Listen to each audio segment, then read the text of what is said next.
শুরু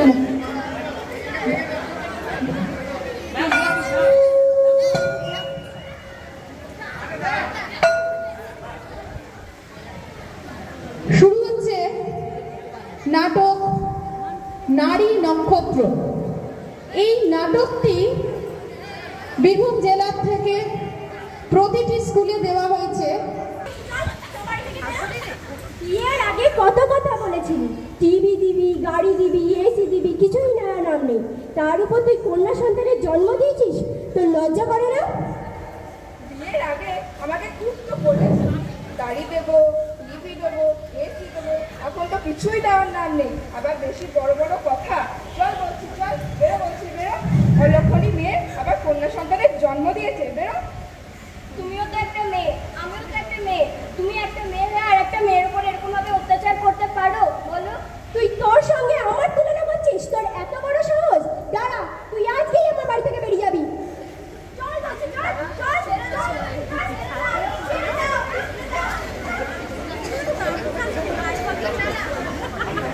ओ भैया भैया हो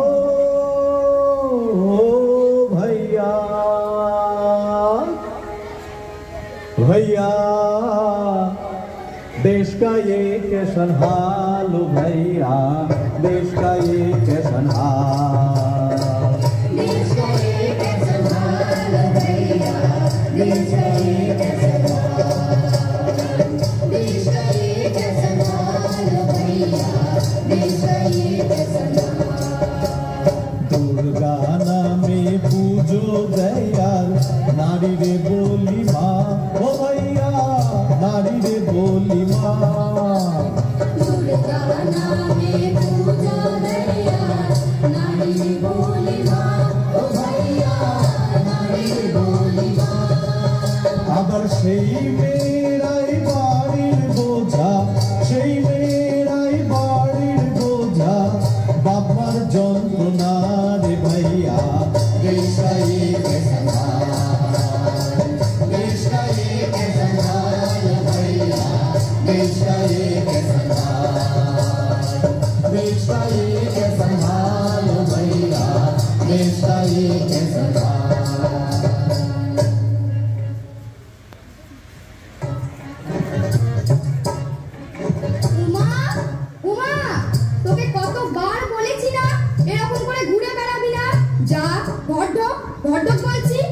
আর এই যে তারা, তোকেও বলে রাখছি, এইভাবে আমার মেয়েটাকে নাচিয়ে বেড়াস না। ওর কটা দিন পর বিয়ে। বিয়ে? কি বলছো গো কাকিমা? আমরা তো সবে ক্লাস 9-এ উঠলাম। পড়াশোনা করব, খেলাধুলো করব। জানো কাকিমা, আমরা দুই বন্ধু ঠিক করে নিয়েছি। এই উমা হবে শিক্ষিকা আর আমি হব ডাক্তার। বুঝি তো, সব বুঝতে পারি। তুই স্কুলে সন্ধি মাস্টার, আমার মেয়ের মাস্টারটাকে খেয়েছিস। খবরদার খবরদার মিশবি না আমার সঙ্গে। বাপরে বাপরে, মেয়েটার বিয়ে দিতে পারলে বা শান্তি। হিংসে হিংসে জ্বলছে গো, সব জ্বলছে। না, কিছুতেই না। আমরা কন্যাশ্রী ক্লাব থেকে ঠিক করেছি, 18 বছরের নিচে কোনো মেয়েকে বিয়ের নামে জীবনটাকে নষ্ট করতে কোনো মতেই দেব না।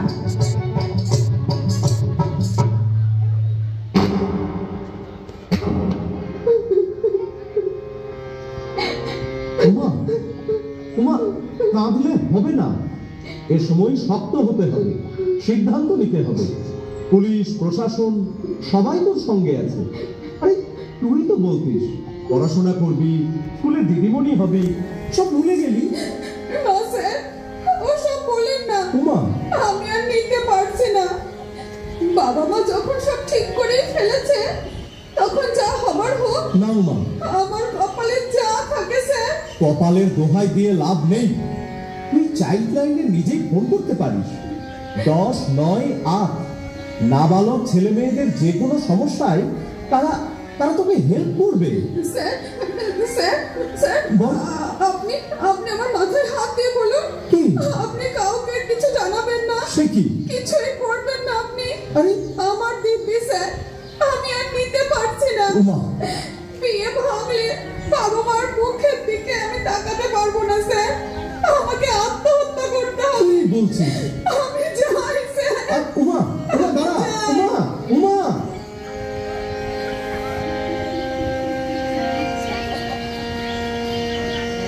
কিছুদিনের মধ্যেই বুঝতে পারলো উমা 7-5 না ভেবে বাড়ির লোকের চটজলদি বিয়ে দেওয়া কি ভয়ঙ্কর পরিণাম হতে পারে।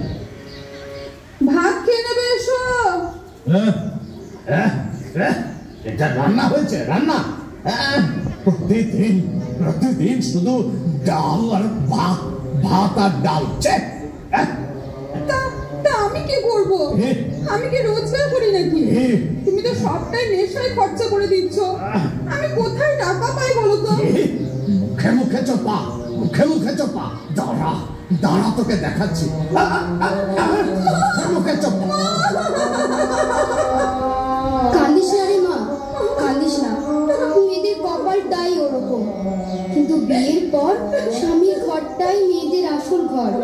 আমিও যখন 15 বছর বয়সে বিয়ে হয়ে এই ঘরে এসেছি, আমাকেও অনেক কিছু সহ্য করতে হয়েছে।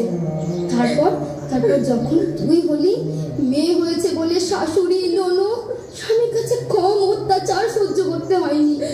তুই যা ফিরে মা। না মা, কদিন চুপচাপ করে সব মেনে নে। একটু বয়স বাড়ুক তো, দেখবি সব ঠিক হয়ে যাবে। যা মা, যা, ফিরে যা মা, যা। আমি যাবো না মা।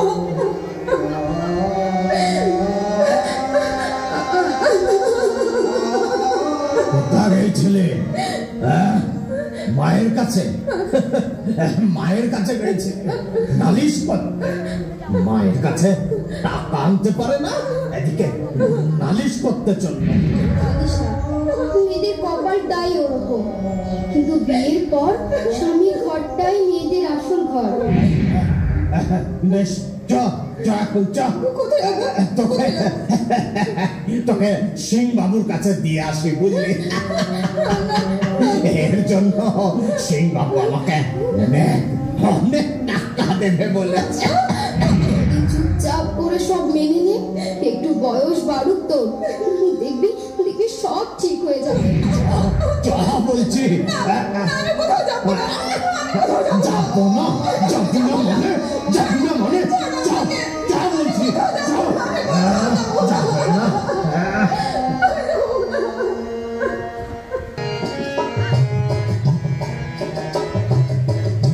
বিয়ে একটা বড় ছোঁয়াচে রোগ।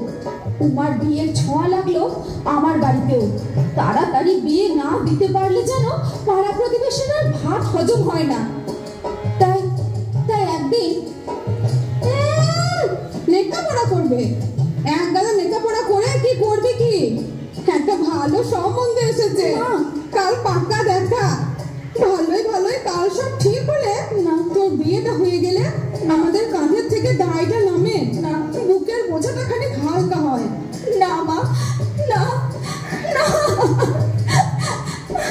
কি বলছেন আপনি? আপনার ওই আদরের মেয়েটি আপনার দায়, বুকের বোঝা? হ্যাঁ, সন্দীপ মাস্টার, তা কি বলবো বলেন? গরিবের ঘর, মেয়ের বিয়ে তো দিতে হবে। বাহ, মেয়ের বিয়ে দিতে হবে বলে মা হিসেবে আপনার ওই একটি কর্তব্য বুঝি? মেয়ের শরীর, মেয়ের মন, এর কোনো মূল্য কি তাহলে আপনার কাছে নেই? তা কেন বলছেন? আমরা তো মেয়ের ভালোর জন্য এসব করছি। মেয়ের ভালো মানে অল্প বয়সে বিয়ে? কে বললো আপনাকে? আপনি জানেন একটা মেয়ের শরীর 18 বছরের আগে বিয়ের জন্য কোনো মতেই প্রস্তুত হয় না। এই বয়সে বিয়ে দেওয়ার মানেই আপনি আপনার মেয়েকে মৃত্যুর দিকে ঠেলে দিচ্ছেন। সে কি বাবা? হ্যাঁ, শুধু তাই নয়, আমাদের দেশে যত মা ও শিশু প্রসবকালে মারা যায় তার বেশিরভাগই কিন্তু এই বাল্য বয়সে বিয়ে দেওয়ার জন্য। একজন অপরিণত মায়ের অসুস্থ শিশুর জন্ম দেওয়ার সম্ভাবনা থেকে যায়। দেখুন, আপনার মেয়ে লেখাপড়ায় ভালো, ওকে বড় হতে দিন। ওর মতো করে ওর শৈশব বাল্যকাল কাটাতে দিন। ও যদি লেখাপড়া না করে তাহলে ওর ছেলে মেয়েরাও তো লেখাপড়া করতে পারবে না। অশিক্ষিত মা কি ছেলে মেয়েদের লেখাপড়ায় সাহায্য করতে পারে? তা ঠিক, তবে আমাদের গরিবের সংসার, মেয়েটাকে ভালো করে খেতে দিতে পারি না, তা পড়াবো কি করে? এটাও আপনাদের ভুল ধারণা। স্কুলে পড়াতে এখন বিশেষ কিছু খরচ হয় না।